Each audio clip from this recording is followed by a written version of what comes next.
মানবতা কাকে বলে সেটাই দেখে দিয়েছেন আপনাদের সুপরিচিত মেহেদী হাসান বিপ্লব ভাই। বিশ্বাস করতেন নয়, তিনটা অনুদান পাইছি আমরা। এক, কোরাইল বস্তিবাসী চলে যাওয়াতেই তাদেরকে খাওয়াইছে 1 লক্ষ টাকা দিয়ে।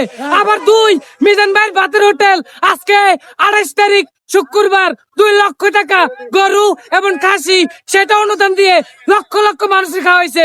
আর আরেকটা বিষয় সেটা হচ্ছে মিজান ভাইয়ের গ্রামের বাড়িতে বিল্ডিং করে দিবে সে আপনাদের সুপরিচিত মেহেদী হাসান বিপ্লব ভাই।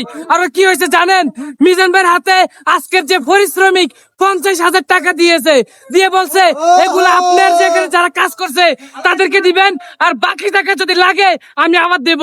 তো আসলে মানুষ কখনো বলতে হয় না, মানুষের মতো মানুষ দেখিয়ে দিয়েছে আপনাদের সুপরিচিত মেহেদী হাসান বিপ্লব ভাই। আমি একবার ভাত খাই নাই, আমি চাই আগে সাধারণ জনগণ ভাত খাই পরে আমি খাই।